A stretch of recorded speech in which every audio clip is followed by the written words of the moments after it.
Praise the Lord. परमेश्वर का धन्यवाद देना चाहूँगा मैं कि उसने एक और अवसर दिया आप लोगों के लिए एक सुसमाचार लेके आने का। आज हम देखेंगे परमेश्वर अपने चुने हुओं को किस तरह से आशीष देता है। परमेश्वर आशीष हमें देता है और वो भी बिना नाप के बहुतायत की आशीष देता है। शर्त क्या है उसको आज हम देखेंगे। इसके लिए हम देखते हैं उत्पत्ति उसका 37 अध्याय और हम पढ़ते हैं उसकी 18वीं आयत। ज्यों ही उन्होंने उसे दूर से आते देखा तो उसके निकट आने से पहले वे उसे मार डालने का षड्यंत्र रचा और वह आपस में कहने लगे, देखो ये स्वप्न देखने वाला आ रहा है। कौन है ये? यूसुफ के भाई हैं। यूसुफ जब उनकी तरफ जाने लगा, यूसुफ क्यों जा रहा था?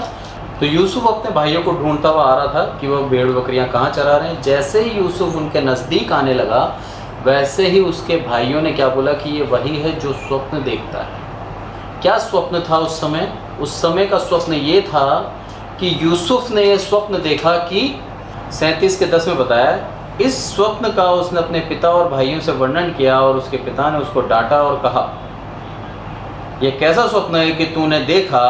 क्या सचमुच तेरी माता और तेरा भाई आकर तेरे आगे भूमि पर गिरकर दंडवत करेंगे? स्वप्न क्या था? स्वप्न ये था कि हम लोग खेत में पूले बांध रहे हैं और क्या देखता हूँ कि मेरा पूला सीधा खड़ा हो गया है और तब तुम्हारे पूलों ने मेरे पूले के और तरफ से चारों तरफ से घेर लिया और उसे दंडवत किया। और उसके भाइयों ने उससे कहा कि क्या सचमुच तू हमारे ऊपर राज्य करेगा?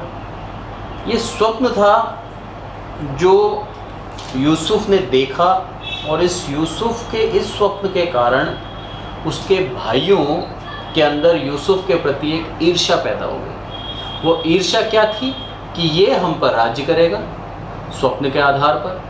दूसरा ये कि यूसुफ को मिलता था रंग बिरंगा अंगरखा और बाकी लोग सिंपल पहना करते थे, क्योंकि यूसुफ रेचल का पहला पुत्र था और याकूब का दुलारा था, इसलिए याकूब उससे बेहद प्यार करता था और ये कारण था कि दूसरे भाई उससे चिढ़ा करते थे। अब ये यहाँ पर आया, अब इसको मार डालने का इन्होंने षड्यंत्र रचा, पर परमेश्वर की कल्पना अलग ही थी। उन्होंने उसको बचा लिया यूसुफ को और रूबेन ने कहा कि हम इसे क्यों मारें, हम ऐसा करते हैं कि इसको गड्ढे में डाल देते हैं, बाकी जो होगा जंगली जानवर इसके साथ करे वो करें, क्योंकि रूबेन चाहता था यूसुफ बच जाए। पर उन्होंने क्या करा? जब रूबेन गया पीछे से यूसुफ को बेच डाला। 25वीं आयत क्या कहती है? तब वे रोटी खाने बैठे और आंख उठाकर क्या देखा कि इश्माइलियों का एक दल ऊँटों पर सुगंधरव, बलसान और गंधरस लादे हुए गिलगाल से मिस्र को चला जा रहा है। इस्माइलियों की एक टोली थी जो कि मिस्र देश जा रही थी, उनके हाथों में इन्होंने यूसुफ को बेच दिया। अब घर पे आए और घर पे आके बोल दिया उसके पिता को कि देख ले, हमें जंगल में ये अंगरखा मिला है, देख तेरे पुत्र का है, पहचान ले। खून में लगा दिया उसको बकरे के और भी अपने पिता के सामने रख दिया। पिता खूब रोया कि मेरा बेटा अब इस दुनिया में नहीं रहा। जबकि बेटे को इन्होंने कहाँ भेज दिया था? उस इस्माइलियों के दल के पास। अब इस्माइलियों का दल मिस्र पहुंचा और मिस्र में जाके उन्होंने एक मिस्री जो व्यक्ति है, अधिकारी था, उसके हाथों में यूसुफ को बेच डाला। यहाँ पर यूसुफ जो कि घर का दुलारा था, जो कि घर में पिता का बहुत ही ज़्यादा चहेता था, आज वो एक दास बन चुका है। कहाँ तो उसकी हर एक इच्छाएं पूरी हुआ करती थी, आज वो स्थिति आ गई है कि एक दास है, खाना मिला तो ठीक, नहीं मिला तो उसे काम करना पड़ेगा, वो एक गुलाम है। क्योंकि उस समय गुलामों की ज़िंदगी ऐसे ही हुआ करती थी। गुलाम का मतलब अगर उसको रोटी देना चाहे स्वामी तो दे, ना देना चाहे तो नहीं दे। गुलाम का कोई अधिकार नहीं बनता था। आज हम नौकरी करते हैं, नौकरी का हम वेतन पाते हैं, पर उस समय गुलामों को कोई वेतन नहीं मिला करता था। उनको उन्होंने खरीद लिया और खरीदने के बाद अब वो जो चाहे वैसा उसको साथ सलूक कर सकते थे। यूसुफ ऐसी अवस्था में पहुंच गया कहाँ पर वो सारी सुख सुविधाओं में था, अपने पिता का दुलारा था, रंग बिरंगा अंगरखा पहनता था, अब वो एक गुलाम बन चुका है। इसके बावजूद भी उसने परमेश्वर को बुरा नहीं बोला, परमेश्वर की तौहीन नहीं करी, परमेश्वर के ऊपर आरोप नहीं लगाया कि हे प्रभु तूने मेरे जीवन के साथ ऐसा क्यों किया। हम क्या करते हैं, हमारे थोड़ी सी परेशानी क्यों ना आ जाए, हम परमेश्वर के ऊपर तुरंत एक सवाल खड़ा कर देते हैं, परमेश्वर मैं तेरे सुबह शाम बाइबल पढ़ती हूँ, मैं सुबह शाम तेरे साथ प्रार्थना में लगी रहती हूँ, मैं हर एक काम को प्रार्थना के साथ स्टार्ट करता हूँ या करती हूँ, उसके बावजूद भी मेरे जीवन के अंदर इतनी परेशानी क्यों है। वो सवाल हमें परमेश्वर के साथ जो हमारे रिश्ता है उसे बहुत दूर कर देता है। पर यहाँ पर यूसुफ देखिए गुलाम बन चुका, उसके बावजूद भी कोई सवाल नहीं करा, वहाँ पर भी उसने अपनी गुलामी का जीवन ईमानदारी से बिताया। वहाँ जो वो दास बना हुआ था, उस दास को उसने ईमानदारी से दासत्व को निभाया और अपने स्वामी का विश्वास जीता। यहाँ तक कि स्वामी सब कुछ उसके हाथों में छोड़ देता था, उसको ये तक नहीं मालूम था कि कितना मेरे पास आ रहा है और कितना खर्च हो रहा है, सारा यूसुफ काम करता था इतनी ईमानदारी से। परमेश्वर ने वहाँ उसकी ईमानदारी देखी, वहाँ उसका धीरज देखा कि ये व्यक्ति कितनी भी परेशानी में क्यों ना हो, इसने ईमानदारी नहीं छोड़ी, इसने धीरज नहीं खोया, इसने मेरे को गलत शब्द नहीं बोले और मेरे से ही परमेश्वर से ही आराधना, परमेश्वर की ही आराधना और उसी से प्रार्थना करता था, उसी से मांगता था। परमेश्वर हमारा जीवन के अंदर अगर हम एक मसीह जीवन बिता रहे हैं तो परमेश्वर चाहता है कि हमारे जीवन में धीरज हो। जब तक हमारे जीवन में धीरज नहीं होगा तब तक हम परेशानियों में फंस सकते हैं, परेशानियों से घिरे रह सकते हैं, क्योंकि हमारे जीवन के अंदर जब टेम्पटेशन, परेशानियाँ आती हैं तब हम हमारा संतुलन खो बैठते हैं, भूल जाते हैं कि हमें करना क्या है। पर यहाँ पर हमें सीखने को मिलता है कि कैसी भी परिस्थिति क्यों ना हो, हमें अपना धीरज नहीं खोना चाहिए। ऐसी अवस्था के बाद में क्या हुआ, उस पोती पर जो कि व्यक्ति था जिसके घर में ये एक दास था, उस दास की पत्नी का मन यूसुफ से लग गया। और क्या करता है वो पत्नी उससे बोलती है कि तू मेरे, देखिए यहाँ पर 39 के 6ठी आयत में क्या बोलता है, यूसुफ सुंदर और रूपवान था। इन बातों के पश्चात ऐसा हुआ कि स्वामी की पत्नी ने यूसुफ की ओर आंख लगाई और कहा मेरे साथ सो। साफ उसके साथ बोल दिया निर्लज्जता की बात कि तू मेरे साथ सो। यहाँ पर भी परमेश्वर ने एक जवान लड़का जो कि रूपवान है, जो कि पूर्ण रूप से अभी मतलब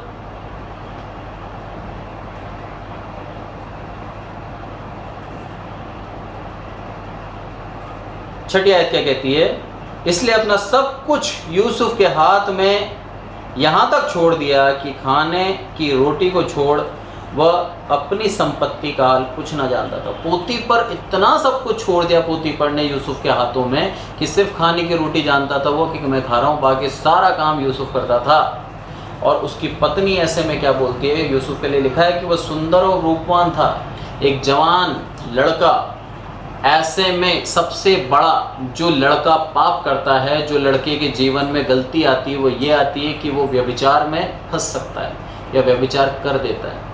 और ऐसे में उसकी पत्नी जो कि मिस्र थी, सुंदर होगी 100%, और क्या बोलती है कि मेरे साथ तू सो। और पर उसने अस्वीकार करते हुए अपने स्वामी की पत्नी से कहा, सुन, जो कुछ इस घर में है मेरे हाथ में है, मेरे स्वामी कुछ नहीं जानता और उसने अपना सब कुछ मेरे हाथ में सौंप दिया है। इस घर में मुझसे बड़ा कोई नहीं, और उसने तुझे छोड़ जो उसकी पत्नी है, मुझसे कुछ नहीं रख छोड़ा। इसलिए भला मैं ऐसी बड़ी दुष्टता करके परमेश्वर का अपराधी क्यों बनूं। उसके मन के अंदर परमेश्वर का एक डर था। ये आज हमारे मसीह बच्चों के अंदर होना चाहिए, आज हम हर एक मसीह के अंदर होना चाहिए। परमेश्वर का भय, परमेश्वर का डर, कि परमेश्वर हमें निरंतर देखता आ रहा है। हम एक गलत काम करने से पहले सोचें। और ये एक बार नहीं बोला, बार बार उसकी पत्नी उसको फोर्स करती थी, उसको पकड़ती थी, उसके साथ निर्लज्जता का काम करने के लिए उसको फोर्स करती थी। यूसुफ बार बार उसको ना करता था क्योंकि उसको परमेश्वर का भय था। हमारे जीवन के अंदर हम कई बार ऐसे काम कर देते हैं जिसमें हम परमेश्वर का भय भूल जाते हैं। हम ये सोचते ही नहीं कि कोई हमें देख रहा है। हम भूल जाते हैं कि हमारे गलतियों को परमेश्वर एक एक गलतियों को जानता है। गलती करने से पहले हमारे मन के अंदर आए विचारों को वो जानता है। उसके बावजूद भी हम क्या करते हैं, काम गलत कर देते हैं। यहाँ पर यूसुफ ने साफ बोल दिया कि मैं ऐसी बड़ी दुष्टता परमेश्वर का अपराधी क्यों बनूं। उसको मालूम था यदि मैंने कुछ गलत करा तो मैं किसका अपराधी बनूंगा, परमेश्वर का अपराधी बनूंगा। आज हम गलती करके भी डरते नहीं है क्योंकि हमें लगता ही नहीं है कि हमने अपराध किया है। आज का ये ट्रेंड हो चुका है, आज का ये फैशन बन चुका है कि आसानी से हम गलतियां कर जाते हैं। व्यभिचार को व्यभिचार के रूप में देखा नहीं जा रहा, उस चीज़ को एक फैशन ले लिया गया कि ये मॉडर्न ज़माने की नीड है। ये गलत था, गलत है और आगे भी गलत रहेगा, भले कितना भी मॉडर्न ज़माना क्यों ना आ जाए। अगर एक परमेश्वर का भय मानने वाला व्यक्ति है तो उसके लिए सब गलत है। यहाँ पर परमेश्वर ने उसकी ईमानदारी देखी और ईमानदारी का नतीजा क्या हुआ, पोतीफर की पत्नी को जब ये बुरा लगा कि उसने क्या करा, एक दिन उसको पकड़ लिया यूसुफ को और बोलते कि आज तू मेरे साथ सो। तब यूसुफ अपना अंग रखा, उसने पकड़ा था, उसको छोड़ के भाग गया और बाहर निकल गया। जब उसने देखा कि अब मेरी बेइज्जती हो गई है और ये अंगरखा मेरे यहीं रह गया है, तब उसने चिल्लाया पत्नी ने और यूसुफ को पकड़वा दिया गया और क्या बोला कि ये दुष्ट दास मेरे साथ जबरन करना चाहता था। और ऐसे में पोतीफर ने उस पत्नी की सुनी अपनी और उसको कहाँ डाल दिया, बंदीगृह में डाल दिया। परमेश्वर ने उसकी ईमानदारी का सिला बंदीगृह में। आपको लगता है ये सही है? क्योंकि हमारी सोच से बड़ी परमेश्वर की सोच है। हमने ये सोचा कि परमेश्वर, उसने ईमानदारी करी और उसको बंदीगृह मिला, पर परमेश्वर की सोच ये थी कि वो बंदीगृह से डायरेक्ट कहाँ पर जाए, राजा के महल में, और वो क्या बन जाए, एक प्रधानमंत्री बन जाए। परमेश्वर की सोच बहुत अंतर था परमेश्वर की सोच में। हम हमारे जीवन में आई मुसीबतों के कारण हताश हो जाते हैं, हम उसके कारण परेशान हो जाते हैं, पर हमें उन मुसीबतों के बाद जो आने वाली आशीष है उनके बारे में नहीं मालूम। इस कारण से हम क्या हो जाते हैं, परेशान हो जाते हैं और हताश हो जाते हैं। पर परमेश्वर बोलता है धीरज धरें और उसका साथ ना छोड़ें, तो हम उन मुसीबत के बाद आशीषों को देखने पाएंगे। जैसे रात के बाद सवेरा होता है, वैसे ही परेशानियों के बाद प्रभु हमारे जीवन में आशीष देता है। क्या हुआ, वो बंदीगृह में बंद था और बंदीगृह के सारे जितने भी कैदी थे उन कैदियों के ऊपर प्रधान बन गया। वो जहाँ भी गया उसने अपना जीवन ईमानदारी से बिताया। इस पूरे चैप्टर से, स्क्रिप्चर से हम यही सीखते हैं कि यूसुफ अपने जीवन के अंदर कभी भी बेईमान नहीं हुआ। भले ही वो पोतीफर के घर में हो, भले ही वो कारागार में हो और भले ही अपने पिता के यहाँ पर हो, उसने कभी भी किसी का बुरा नहीं करा, उसने कभी भी परमेश्वर का साथ नहीं छोड़ा और उसने कभी भी बेईमानी नहीं करी। एक मसीह के लिए सबसे बड़ी बात है कि वो बेईमान ना बने और परमेश्वर का धीरज हमेशा हो उसके मन में। और यहाँ पर क्या हुआ, 2 बंदी उसके साथ बंदीगृह में आए और बंदीगृह में आने के बाद दोनों ने अपने अपने होनहार के अनुसार जो वो काम करते थे वैसे ही उन्होंने स्वप्न देखे। एक राजा का पिलाने वाला था जो राजा के हाथ में कटोरा रखता था, और एक राजा का रसोइया था जो राजा के लिए रोटियां बनाता था, खाना बनाया करता था। दोनों ने स्वप्न बताया और दोनों के स्वप्न के अर्थ यूसुफ ने उनको बताए और क्या बोला, जब तू राजा के महल में वापस जाए, क्योंकि जो पिलाने वाला था उससे बोला 3 दिन के बाद तेरा पद वापस तुझे मिलेगा स्वप्न के आधार पर, और तू वापस राजा के हाथ में कटोरा दिया करेगा, पर जब तू जाए महल में तो तू मेरा जिक्र राजा से करना, क्योंकि मैं बेकसूर हूँ। और पकाने वाले जो रसोइया था उसको क्या बोला कि तू 3 दिन बाद तेरा सर काट के बरगद पर लटका दिया जाएगा, पेड़ पर लटका दिया जाएगा। और ऐसा ही हुआ। 3 दिन बाद पिलाने वाले को उसका पद मिला और 3 दिन बाद पकाने वाले को उसको सर काट डाला गया। पर उसके बावजूद भी पिलाने वाला भूल गया कि उसके स्वप्न का क्या अर्थ उसने यूसुफ ने बताया। कई साल बीतने के बाद जब राजा को एक स्वप्न आया, उस स्वप्न का अर्थ जब राजा के मंत्री नहीं बता पाए, तब उसने यूसुफ का जिक्र चलाया और बोला कि मैं जब बंदीगृह में था तब राजा ऐसे ऐसे हमने स्वप्न देखा था और हमारे स्वप्न का सही सही उत्तर यूसुफ ने दिया था। वो बंदीगृह में है, कई साल हो गए उसको। उसके बावजूद भी यूसुफ ने इतने सालों में भी परमेश्वर के ऊपर कभी नहीं कुड़कुड़ाया। देखिए कितना हम्बल उसका मन था, कितना ज़्यादा नम्र था वो अपने जीवन से कभी भी निराश नहीं हुआ। कितनी बड़ी बात है कि हम हमारे जीवनों से निराश हो जाते हैं, थोड़ा सा अगर हमने किसी बात की घटी हो जाए, किसी बात की कमी हो जाए। जीवन के अंदर नई नई आधुनिक चीज़ें अगर हमारे पास नहीं है तो हम हमारे जीवन से निराश हो जाते हैं। यहाँ तक कि हम ये सोचते हैं कि काश मैं अमीर घर में पैदा हुआ करता, काश मेरा बाप बहुत ज़्यादा अमीर होता, ऐसा हम सोचने लग जाते हैं। पर परमेश्वर क्या बोलता है कि मैं तुम्हारा स्वर्गीय पिता हूँ और मेरे हाथों में हर एक चीज़ है, मैं हर एक चीज़ देने को तैयार हूँ। तुम्हारा विश्वास दृढ़ होना चाहिए, तुम्हारा धीरज तुम रखो और हमेशा ईमानदार हो, तब मैं तुम्हारे हर एक ज़रूरतों को पूरा करूँगा। और अपनी ज़रूरतों में भी तुम अगर ईमानदार है तो मैं तुम्हारी इच्छाएं भी पूरा करूँगा। यहाँ पर यूसुफ ने क्या करा? इंतज़ार करता रहा, परमेश्वर से प्रार्थना करता रहा। एक दिन ऐसा आया कि राजा ने यूसुफ को बुलाया और बोला कि यूसुफ, ये स्वप्न तो मुझे बता, इसका अर्थ बता। यूसुफ ने साफ बताया कि ये स्वप्न राजा तेरे को 2 बार मिला, इसका मतलब ये होना तय है कि 7 साल तो तेरे देश के अंदर अन्न की भरमार होगी और 7 साल बाद 7 साल के लिए अकाल पड़ेगा। अब तू ऐसा कर कि एक समझदार व्यक्ति को नियुक्त कर और ऐसे में जब 7 साल तेरे देश के अंदर अच्छी उपज आए तो उस उपज को वो भंडार में इकट्ठी करते जाएं, ताकि 7 साल जब अकाल पड़े उस भंडार में से उनको दिया जाए। यहाँ पर भी यूसुफ ने क्या बोला कि स्वप्न का अर्थ बताने वाला मैं नहीं, पर मेरा परमेश्वर है। हमें हमारे जीवन के अंदर खुद का आदर सम्मान नहीं चाहिए होना चाहिए, हमें चाहिए कि परमेश्वर का आदर सम्मान हो। हमारे जीवन से परमेश्वर का आदर होना चाहिए। हम इस तरह का जीवन बिताएं कि लोग बाग बोलें कि ये कितना सही मसीह है, कि इसके जीवन में कोई कमी नहीं है, इसके जीवन में कोई बुराई नहीं है। वो अपने हमारे जीवनों से अपने आप को सुधार ले। कई ऐसे लोग होते हैं जो मसीहत को पसंद करते हैं, पर मसीह लोग को देख के मसीहत में आना पसंद नहीं करते। उन्हें ये बहुत अच्छा लगता है कि मसीहत में बहुत प्यार है, आपस में प्रेम से रहते हैं, सब कुछ है, पर कुछ लोगों को देखकर वो बदलना नहीं चाहते।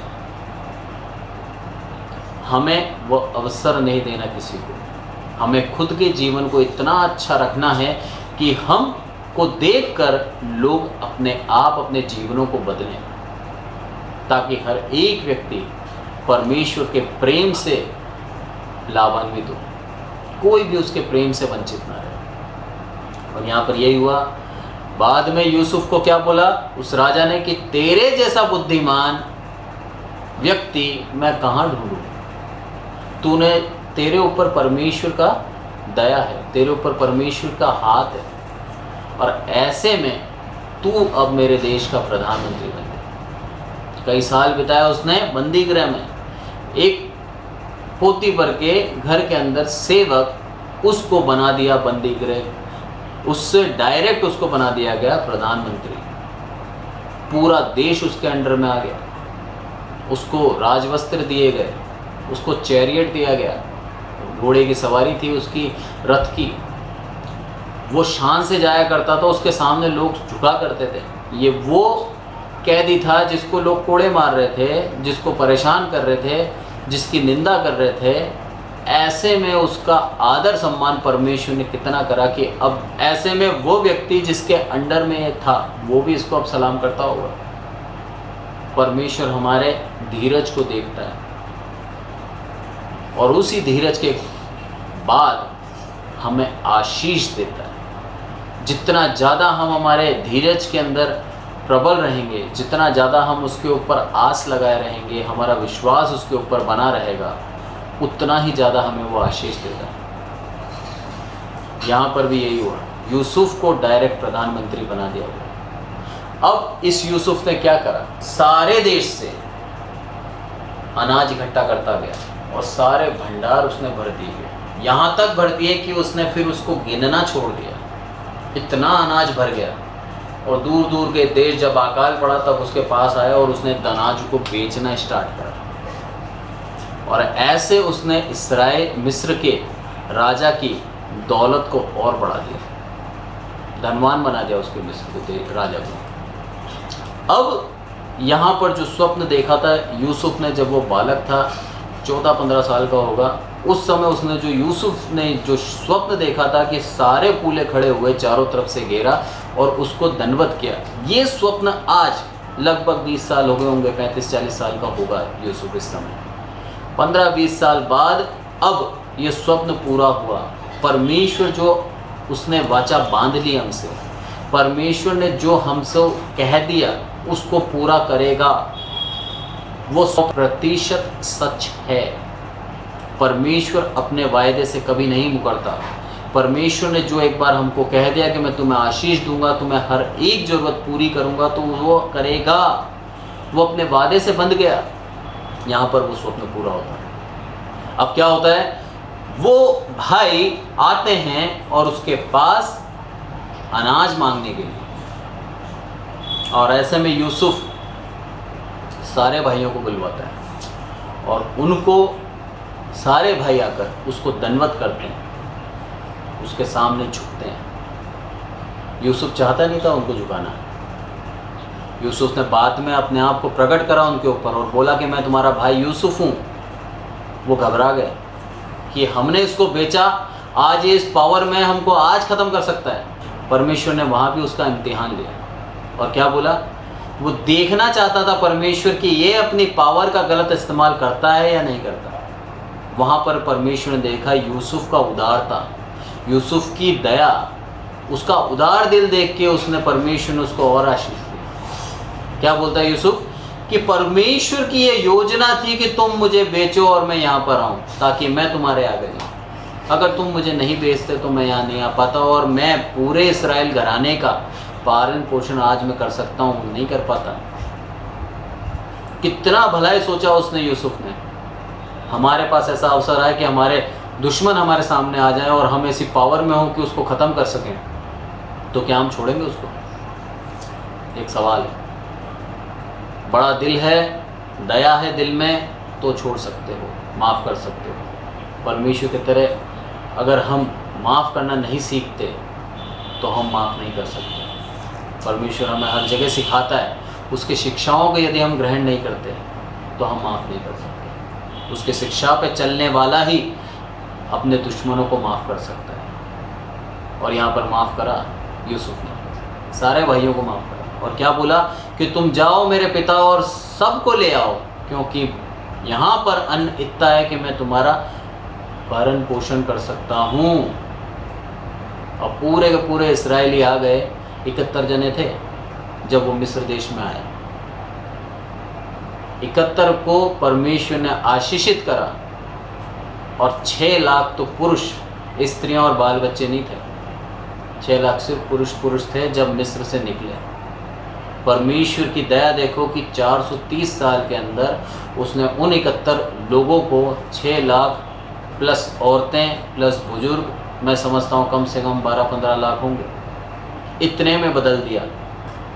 कितनी आशीष है, कितने गुना उसने अपनी प्रजा को बढ़ा दिया। उस कठिनाई में भी वो बढ़ते गए, उस परेशानी में भी वो बढ़ते गए और बाद में उनको वहाँ से छुड़ाया और कनान देश दिया। परमेश्वर अपने चुने हुओं को आशीष देता है। अगर हमें आशीष पानी है तो हमें हमारे जीवन के अंदर धीरज कभी नहीं खोना, हमें हमारे जीवन को ईमानदारी से बिताना है, परमेश्वर के ऊपर मूर्खों की तरह आरोप नहीं लगाना है, परमेश्वर का सम्मान करना है और उसका भय हमारे जीवन में हमेशा हो।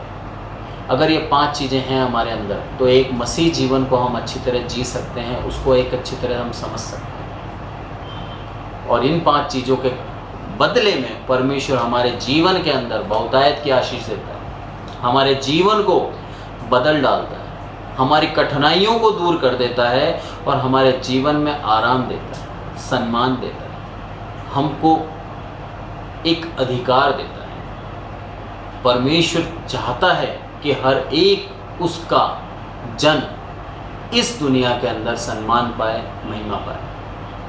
शर्त यह है कि हमें अपने जीवन से उसकी महिमा करनी है। जब हम उसकी महिमा करते हैं तो वो हमारी महिमा करता है। प्रभु यीशु मसीह ने हर एक जगह परमेश्वर की, अपने पिता की महिमा करी और उसके बदले में परमेश्वर ने क्या करा, प्रभु यीशु मसीह को प्रभु का दर्जा दिया और उसको बोला कि जो कोई इस पे विश्वास करे नाश न हो परंतु अनंत जीवन पाए। परमेश्वर कभी भी महिमा लेके बैठता नहीं है, उसको वो दोबारा लौटाता है। हर एक व्यक्ति जिसने परमेश्वर के ऊपर विश्वास करा, हर एक व्यक्ति को उसने आशीषित करा। हम दाऊद को देख सकते हैं, लगभग 7 साल वो जंगल में भागता रहा अपने जीवन को बचाने के लिए। कहाँ तो एक सेनापति था, आदर सम्मान था, राजा के महल में रहता था, राजा का दामाद था और वहाँ से वो जंगल में एक विद्रोही बन गया। उसके बावजूद भी परमेश्वर का साथ नहीं छोड़ा उसने, परमेश्वर को कभी गलत नहीं बोला, परमेश्वर से सिर्फ प्रार्थना करता था कि हे प्रभु तू मुझे बचा, मेरे पाँव धंसे जाते हैं, मैं दलदल में धंसा जाता हूँ, तू मुझे बचा। और वो प्रार्थना करता था। उसकी नम्रता, बोलते हैं कि उसकी नम्र जैसा कोई नम्र व्यक्ति नहीं था, इतना नम्र था दाऊद। कई उदाहरण हम देखते हैं जो परमेश्वर के पीछे चले और उन्होंने परमेश्वर से कभी सवाल नहीं करा, उन्होंने परमेश्वर से को कभी गलत नहीं बोला। अय्यूब के जीवन से हम ये सीखते हैं। कितनी भी परेशानी क्यों ना आ गई, उसके बावजूद भी अय्यूब ने परमेश्वर का कभी भी विरोध नहीं करा, परमेश्वर को कभी भी गलत नहीं बोला। इतनी समस्या हमारे जीवन में कभी नहीं आई और ना परमेश्वर इतनी समस्या हमारे जीवन में डालता है, क्योंकि बोलता है मैं सहने के बाहर तुम्हारे जीवन में समस्या नहीं डालता, सिर्फ जितनी तुम सह सकते हो उतनी ही समस्या तुम पे डालता हूँ। उसके बावजूद भी हम घबरा जाते हैं। नए नियम के अंदर प्रभु यीशु मसीह दृष्टांतों में क्या बोलता है कि योग्यता के अनुसार उसने तोड़े बांटे, किसी को 5, किसी को 2, किसी को 1। हमारी योग्यता के अनुसार परमेश्वर हमको क्या देता है, हमारे अंदर टैलेंट देता है। उस टैलेंट से हम परमेश्वर के राज्य के अंदर कितने लोगों को जोड़ते हैं, ये हमसे सवाल किया जाएगा जब हम जाएंगे स्वर्ग राज्य में। कि तूने तेरे जीवन को बचा लिया, उसके बाद तूने कितने लोगों को सुसमाचार सुनाया, कितनों का जीवन बचाया। उस समय हम ये नहीं बोल सकते प्रभु तूने मुझे जो टैलेंट दिया वो मैंने अपने आप में दबा रखा, मैंने किसी को नहीं बताया तेरा सुसमाचार, मैं उस सुसमाचार को बता नहीं पाया और मैं खुद भी मेरे जीवन में तुझे पा नहीं सका। तो प्रभु बोलेगा अब तू दुष्ट दास है, ना तू खुद अपने आप को बचा सका, ना तूने दूसरों को बचाया, तो नरक में जाएगा। परमेश्वर ने हमें जब ये सुसमाचार सुनाने का एक दान दिया है तो उसको हम चुप नहीं रहें, उसको बांटते जाएं, ताकि हर एक व्यक्ति बच सके, अपनी बुराइयों से हट के भलाई के रास्ता अपनाए और परमेश्वर की आशीषों को पाए। इस छोटे से वचन से हम यही सीखते हैं कि हमें हमारे जीवन के अंदर हमेशा धीरज में रखना है, धीरज खोना नहीं है। समस्याएं आएंगी और परमेश्वर हमारे जीवन में ऐसी ऐसी समस्या डालेगा, बहुत ज़्यादा ज़रूरत है पैसों की और सामने पैसे आ जाएंगे और दिमाग में आएगा थोड़े से निकाल लें, किसको पता लगता है। ये शैतान डालता है, देखता है कि ये इसमें भी ईमानदार रहता है या नहीं रहता। जवान था यूसुफ, उसके सामने समस्या डाली। एक जवान के लिए सबसे ज़्यादा मुश्किल है संयम रखना, और उसने, शैतान ने उस चीज़ को परखा। क्या परखा? उसके सामने पोतीफर की पत्नी आ गई और आगे होके उससे बोलती है कि मेरे साथ सो। उसके बावजूद भी यूसुफ क्या है, अपने संयम नहीं खोया और उसने क्या करा, परमेश्वर का अपराधी बनना नहीं चाहा। हम जो भी गलती करते हैं इस दुनिया के अंदर, हम परमेश्वर के अपराधी हैं यदि हम परमेश्वर के जन हैं तो। अगर हमने परमेश्वर का अपना उद्धारकर्ता ग्रहण किया है और उसके बाद हम हमारे जीवनों के अंदर पाप करते हैं तो हम परमेश्वर के अपराधी हैं। और मैं नहीं समझता कि परमेश्वर का अपराधी किसी भी मायनों में बच सकता है जब तक परमेश्वर की दया उस पर ना हो। अगर हमें बचना है परमेश्वर के अपराधी बनने से तो हमें अपने जीवन को सिर्फ और सिर्फ वचन के अनुसार चलाना है, गलती नहीं करनी, सोचना भी नहीं है। सोचने से पहले ध्यान रखें परमेश्वर हमें देखता है। हर एक काम जो हम करते हैं इस पृथ्वी के अंदर परमेश्वर को मालूम है। परमेश्वर इन वचनों से हमें आशीष दे और हमें ये सिखाए कि हम हमारे जीवन में धीरजवान रहें, हम हमारे जीवन में सब्र न खोएं। और परेशानी आएंगी पर उसके साथ परमेश्वर एक बहुत अच्छा हल लेके आता है। हल के साथ साथ हमें आशीष देता है और ताकि हम उन परेशानियों को भूल जाएं। कभी याद नहीं करा होगा यूसुफ ने जब वो मंत्री बन गया होगा कि किस तरह से उसने अपने कठिनाई भरे जीवन बिताया। इतने अच्छे दिन दिए कि वो दिनों को वो भूल गया होगा। परमेश्वर हमारे दिनों को बदल सकता है, सिर्फ हमें उसका दामन कभी नहीं छोड़ना, हमें उससे कभी मूर्ता पूर्वक आरोप नहीं लगाना। हमें उसने जिस अवस्था में रखा है उस अवस्था में अगर हम धन्यवाद करना सीख गए तो परमेश्वर हमें आशीषों से माला माल कर देगा। हम गिन नहीं पाएंगे हमारी आशीष। हमारे बच्चे सुरक्षित रहेंगे, संभले रहेंगे, किसी नशे में नहीं पड़ेंगे, किसी गलत काम को नहीं करेंगे। सबसे बड़ी आशीष होती है माँ बाप के लिए कि उसके बच्चे सुधरे हुए निकल जाएं। और ऐसे ज़माने में जब पल पल लोग बिगाड़ने वाले हैं दुनिया के अंदर, इतना नशा हो चुका है, इतनी गलत काम हो चुके हैं कि बच्चा 2 मिनट में बिगड़ सकता है। उसके बावजूद अगर आपका बच्चा आज तक सुधरा हुआ है तो परमेश्वर की दया है। उसके लिए भी धन्यवाद करें कि हे प्रभु तूने मेरे बच्चे को बचा रखा। बहुत सी चीज़ें हमारे जीवन के अंदर जिसका हम धन्यवाद नहीं करते हैं। हम रोज़ सुबह उठते हैं और हम बोलते हैं परमेश्वर का धन्यवाद नहीं करते कि हे प्रभु तूने हमें जीवितों के बीच में उठाया, आज तक तूने हमें कोरोना से बचा के रखा है, इसका धन्यवाद नहीं देते हम।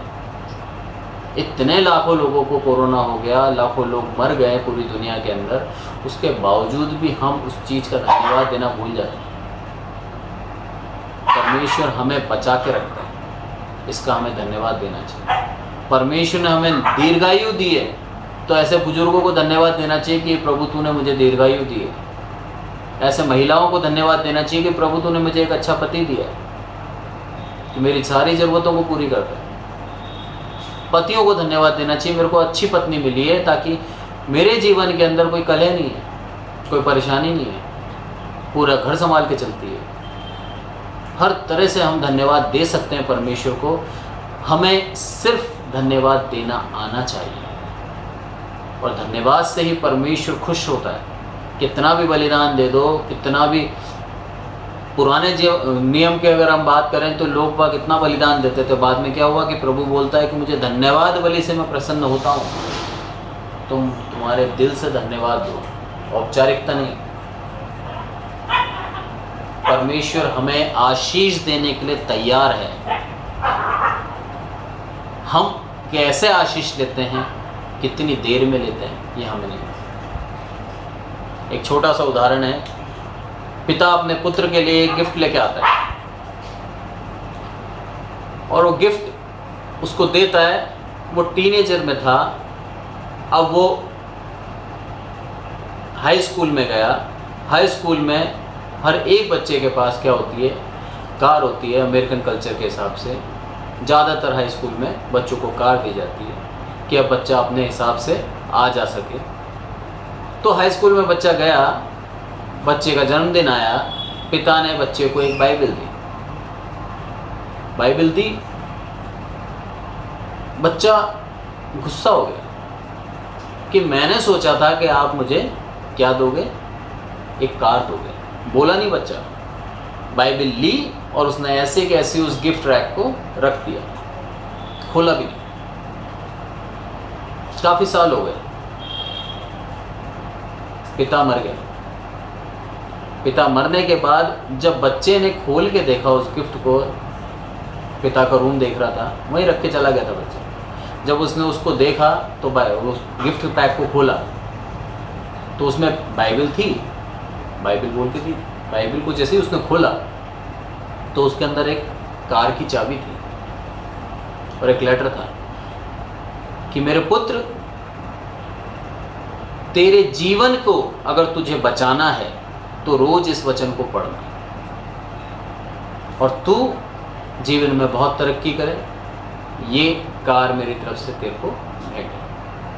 काफ़ी साल निकलने के बाद जब उसका पिता मर गया और उसने जब वो गैराज में खड़ी हुई कार देखी तो उसे बड़ा रोना आया कि मैंने इतने सालों से इस गिफ्ट को नहीं खोला और इसके अंदर मेरे लिए जो मैं चाहता था वही है। ऐसा ही करता है हम परमेश्वर के साथ। परमेश्वर हमें देता है और उस चीज़ का हम सम्मान नहीं करते, उस चीज़ के लिए हम कुड़कुड़ाते हैं। परमेश्वर आगे की आशीषों को रोक देता है। अगर हमें आगे की आशीष चाहिए तो जो भी परमेश्वर ने हमें दिया है उसका धन्यवाद करें दिल से, मुंह से नहीं। तो परमेश्वर हमारे जीवन में और आशीषें देता जाएगा, और आशीषें देता जाएगा, और इतनी आशीष देगा कि हम लिख भी नहीं पाएंगे। जिस तरह से यूसुफ ने अपने भंडारों को गिनना छोड़ दिया, इतना अनाज आ गया, उसी तरह से परमेश्वर हमारे जीवन में इतनी आशीषें देगा कि हम उसको काउंट नहीं कर पाएंगे उंगलियों पे। सिर्फ हमें धन्यवाद देना, निरंतर धन्यवाद देना। परमेश्वर इन वचनों से हमें शिक्षा दे, हमें एक मसीह जीवन जीने का एक सही मार्ग दिखाए। धन्यवाद। Praise the Lord.